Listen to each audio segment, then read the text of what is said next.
Jadi kayak tweet itu tuh nyalahin salah satu korban, dia dari nyalahin dia tuh kayak melakukan pelecehan seksual di kampus. Terus banyak yang komen di tweetnya itu nyalahin dia. Terus setelah 2 minggunya itu ada tweet baru lagi dari korban yang dibilang pelecehan seksual ini. Terus dia melakukan klarifikasi gitu. Jadi orang-orang yang sudah komen sebelumnya tuh jadi ngerasa kayak bersalah itu.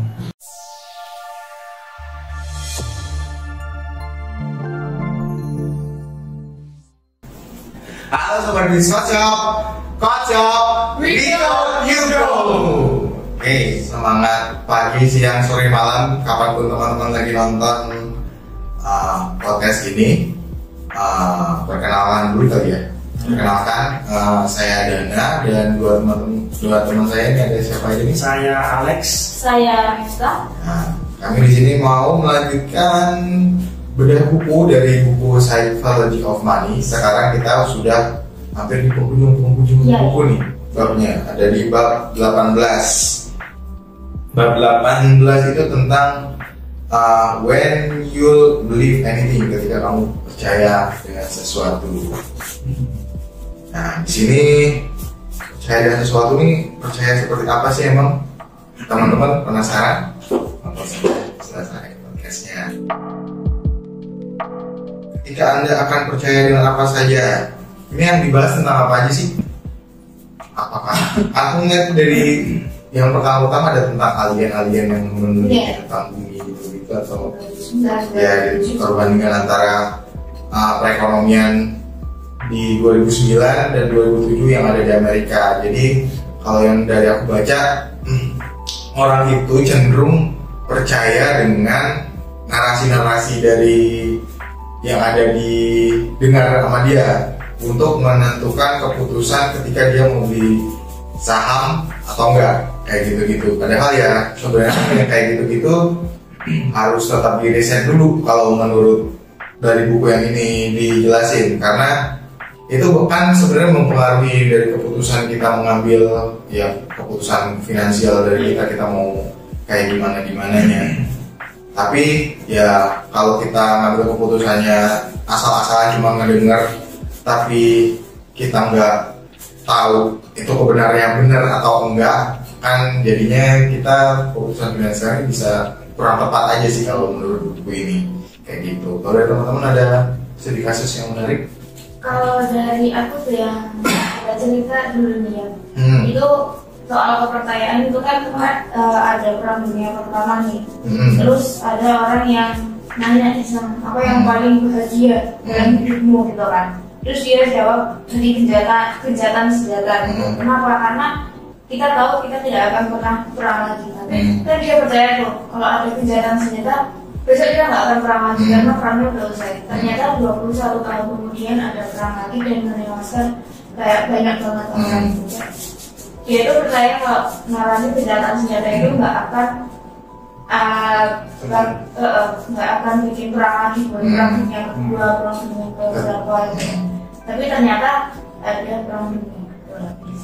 Dari saudara Alex, Kalau mau aku mau tanggapin soal kita tadi, itu kan kalau perang dunia kan itu udah nyangkut psikologi ya, soal perang dunia kan pasti psikologi dari warga sipil itu pasti kena banget kan. Jadi mereka tuh psikologinya tuh udah pasti mengharapkan buat gencatan senjata. Walaupun mereka nggak tahu tuh gencatan senjata tuh bisa terjadi dalam kurun waktu yang dekat atau lama. Tapi mereka pasti psikologinya tuh mengharapkan gencatan senjata itu terjadi. Karena capek juga Ya. Terus kalau contoh kasus dari saya mungkin balik lagi ya, itu psikologi tadi, ngomongin psikologi itu jadi ada anak dari salah satu petinggi desa itu sakit, terus jadi para tetua di desanya itu mengusulkan buat menggunakan obat tradisional.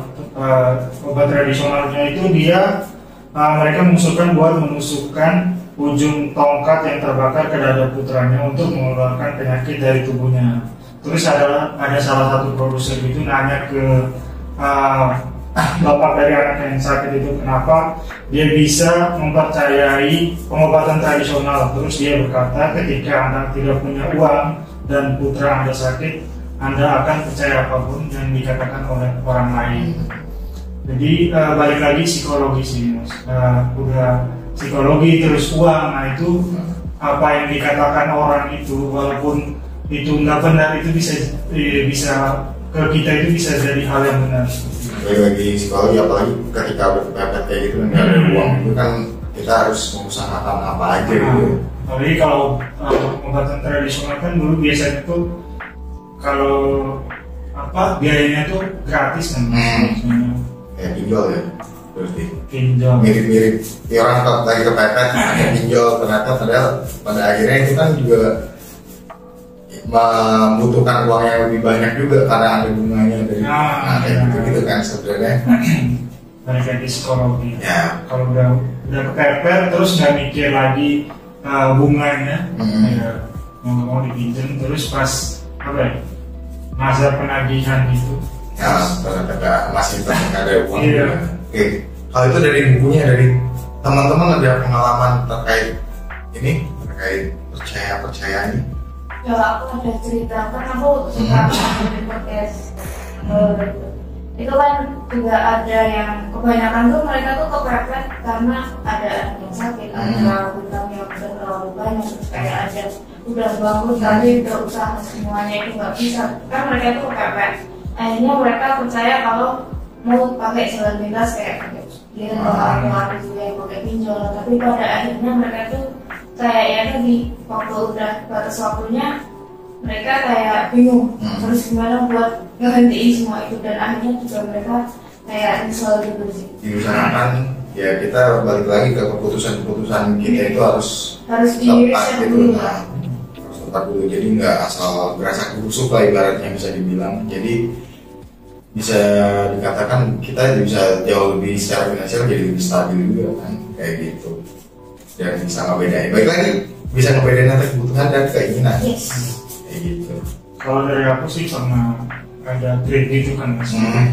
Jadi kayak trade itu tuh nyalahin salah satu korban, dia jadi nyalahin dia tuh kayak melakukan pelecehan seksual di kampus. Terus banyak yang komen di tweetnya itu nyalahin dia. Terus selang 2 minggunya itu ada tweet baru lagi dari korban yang dibilang pelecehan seksual ini. Terus dia melakukan klarifikasi gitu loh Mas. Jadi orang-orang yang sudah komen sebelumnya itu loh, jadi ngerasa kayak bersalah gitu.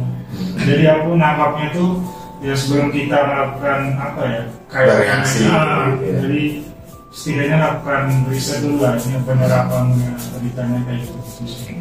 Sama sebenarnya kalau dari aku yang membahas kayak gini, ini zaman kripto sebenarnya, ya kan? Kripto dulu katanya ini bakal jadi mata uang digital kita nantinya. Nanti silakan berinvestasi, nanti kalian bakal untung banyak juga. Pada akhirnya jadi kayak balon juga kan, pecah dengan sendirinya juga. Kayak gitu sih sebenarnya. Padahal ya tetap harus diriset lagi sebenarnya. Masih masuk akal atau enggak, bisa dibilang secara akal sehatnya masih masuk. Tapi yang kadang bikin orang nggak bisa nerima kayak gitu karena dia udah terlanjur percaya banget gitu loh. Mau dikasih tahu kayak gimana ya tetap aja kayak gitu. Karena ada juga ini pengalaman lagi ya, pengalaman dari sebenarnya masih saudaranya dari istri juga, masih bisa dibilang kayak padenya gitulah. Jadi dia itu dari sebenarnya dia ini lulusan kedokteran gitu, udah sampai dapat S kedokteran, tapi dia nggak ngelanjut profesi buat dapat gelar dokternya karena dia waktu itu udah sempat ikut trading, akhirnya karena menurut dia ini menjanjikan, dia akhirnya meneruskan untuk ikut trading sampai akhirnya nggak melanjut itu tadi sampai sekarang. Jadi emang dia sempat sukses lah ketika trading itu, tapi ya namanya trading kan kita hitungannya kayak semacam judi gitu kan. Nah, dan dia itu bukan dengan sistem analisis yang kayak ngelihat kondisi pasar kayak gimana, dia jadi cuma ngikutin diagramnya. Iya, diagramnya aja diikutin gitu doang. Jadi 24 jam nonstop ngantongin laptop terus.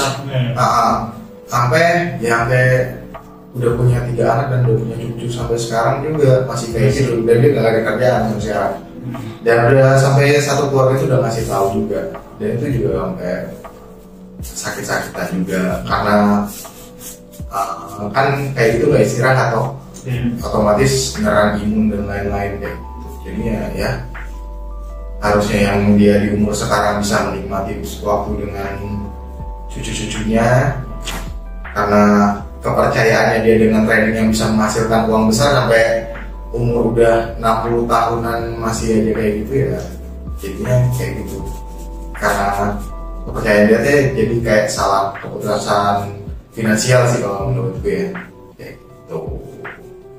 Oke, itu dari yang aku pengalaman ya, dari teman-teman yang pengalaman. Kalau dari teman-teman mungkin ini kan tadi pengalaman, mungkin kedepannya teman-teman mau bahas bagaimana nih dari membaca 18 kan dalam percayaan, berhati-hatikah atau kayak gimana? Kalau dari aku sih yang banyak aku nangkap itu kan sekarang lagi dulu sih media sosial itu kan berpengaruh banget kan. Jadi, setiap informasi yang didapat di media sosial itu jangan langsung dipercaya, tapi dilakukan apa ya? Ya bisa dulu lah, dicari, jangan satu sumber aja dijadiin sebagai patokan, tapi dicari juga sumber lain, karena banyak sekarang satu sumber tuh nggak bisa dipercaya, banyak hoax juga sih, jadi lebih lakukan riset sama hati-hati sih menggunakan media sosial. Yes, benar banget. Dari Danita? Kalau dari aku hampir sama kayak masalah lingkungan, dan hanya dari media sosial tapi juga dari lingkungan. Informasi dari lingkungan itu kayak kita harus sharing dan juga harus kayak lebih teliti riset lagi sih, kayak kan kita nggak pasti nanti mau di sini apa, nanti beda tempat jadi B, di tempat yang lainnya jadi C, jadi kita harus lebih hati-hati dan juga lebih fokus aja sih. Ya, buat diri kita juga kan sebenarnya kayak gitu. Jadi bisa ya, kalau dari ringkasan yang aku baca sih dari bab 18 ini kita bisa dengan adanya kita ngeriset dulu atau mencari tahu kebenarannya segala macam, kita jadi ketika kita mau ngambil keputusan finansial itu jadi lebih apa ya, bisa lebih tepat aja sih, nggak asal berasal tusuk. Terus kalau keputusan finansialnya kita udah tepat, otomatis enggaknya kita secara finansial juga bisa lebih stabil. Selain lebih stabil, bisa lebih berkelanjutan dan bisa lebih memuaskan sih kayak gitu. Nah, itu tadi kalau dari aku yang bisa diambil dari sini. Mungkin kalau ngebahas tentang kepercayaan, dari kita Coachshop itu punya produk-produk yang bisa banget dipercaya sama teman-teman pebisnis yang ada di seluruh Indonesia. Kita punya produk apa aja di sini? Kita punya produk kayak laci kasir, printer kasir, scanner barcode, printer barcode ya, printer barcode, atau teman-teman mau apa namanya mesin kasir yang baik yang mobile ataupun yang model kayak PC desktop gitu juga kita juga ada. Oh, kalau mau cetak kartu, cetak kartu, cetak lanyard, kita juga bisa di custom. Teman-teman bisa langsung cek aja coachshop.co.id untuk websitenya, atau teman-teman bisa ngecek juga marketplace yang ada, marketplace saya teman-teman, yang warna hijau, yang warna oranye, merah, biru, warna-warni, ungu. Nah, itu juga kita juga ada di sana. Dan kita juga ada banyak cabang juga ya di seluruh Indonesia. Ada di mana aja? Di Jakarta ada, di Medan ada, Semarang, Surabaya, Makassar juga ada. Tuh. Jadi teman-teman nggak perlu khawatir buat kebutuhan bisnisnya teman-teman, bisa langsung datang ke offline atau bisa langsung via online juga. Dan kemungkinan kita juga bakal doain aja, pokoknya kita bakal nambah cabang juga, karena di Kalimantan kita belum punya, di Papua juga kita belum punya. Nah, nanti doakan saja semoga kita bisa lebih luas menjangkau kebutuhan bisnisnya teman-teman. Oke, ini kayaknya udah di penghujung acara. Penghujung acara. Mungkin sekian dari kami. Semoga apa yang kami sampaikan bisa lebih bermanfaat buat teman-teman. Mohon maaf jika ada salah kata-kata. Wabillahi taufiq wal hidayah. Assalamualaikum warahmatullahi wabarakatuh. Oke.